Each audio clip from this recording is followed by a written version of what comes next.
కాళేశ్వరం ప్రాజెక్టుపై విచారణ కీలక దశకు చేరుకుంది. ఈ అంశంపై విచారణ జరుపుతున్న జస్టిస్ పీసీ ఘోష్ కమిషన్ ఇదివరకే పలువురు అధికారులు, నిర్మాణ సంస్థల ప్రతినిధులు, అప్పటి మంత్రులను విచారించింది. తాజాగా ఈరోజు మాజీ ముఖ్యమంత్రి కేసీఆర్ ను విచారించనుంది. మేడిగడ్డ బ్యారేజ్ కుంగిపోవడం, అన్నారం, సుందిళ్ల బ్యారేజ్లకు సిపిజి సమస్యలు తలెత్తిన నేపథ్యంలో గత ఏడాది మార్చిలో సుప్రీంకోర్టు విశ్రాంత న్యాయమూర్తి జస్టిస్ పీసీ ఘోష్తో ప్రభుత్వ న్యాయ విచారణ కమిషన్ ఏర్పాటు చేసిన విషయం విదితమే. ఈ క్రమంలో కమిషన్ బ్యారేజీ నిర్మాణ ఇంజనీర్లు, నీటిపారుదల శాఖ, ఆర్థిక శాఖలకు చెందిన అధికారులను, నిర్మాణ సంస్థల ప్రతినిధులను విచారించింది. వారి నుంచి అఫిడవిట్లు స్వీకరించి క్రాస్ ఎగ్జామినేషన్ ను సైతం పూర్తి చేసింది. ఇటీవల ఆర్థిక శాఖ మంత్రి ఈటెల రాజేందర్, నీటిపారుదల శాఖ మాజీ మంత్రి హరీష్ రావులను కూడా కమిషన్ విచారించింది.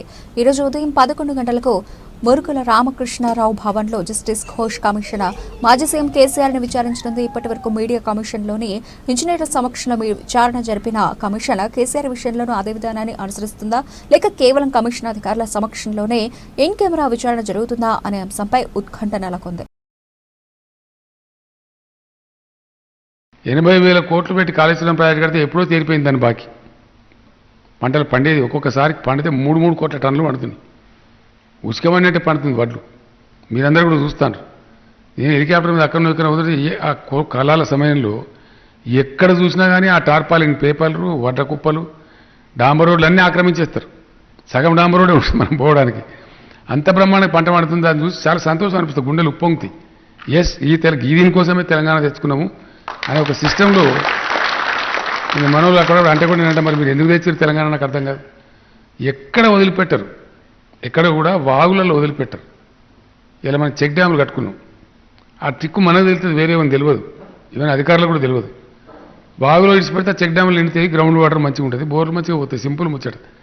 అదే వేరే వాళ్ళు అయితే నో బాగులు ఎట్లిస్తారండి, బుద్ధి లేదా మీకు అన్నా వాటి తీస్తారని అట్లుంటుంది. ఇలా రైతులకు పెట్టింది కూడా ఏ విధంగా అంటే మళ్ళీ 10 HP, 15 HP, 20 HP, 5 HP అట్లా పెట్టలే. నేను ఇక రైతుకు ఉచిత కరెంట్ ఇస్తానప్పుడు కడుపు నిండి అందాలి అంతే. నువ్వు ఎన్ని HP పెట్టుకున్నావు, ఇలా రైతు దగ్గరికి వచ్చి కూడా కోన ఆయన అడిగే కొడుకులేడు. లేకపోతే కరెంటులు పెట్టే బాధలు కూడా మామూలు ఉండవు. అవి కోసేసుడు, వైర్లు కోసేసుడు, బెదిరించుడు, పట్టకపోవుడు, అవన్నీ కూడా మనం అనుభవించినాం. ఈరోజు తెలంగాణ దానిలో నుంచి ఫ్రీ అయి బయటపడ్డది. వ్యవసాయ రంగం చాలా చక్కగా పోతున్నది.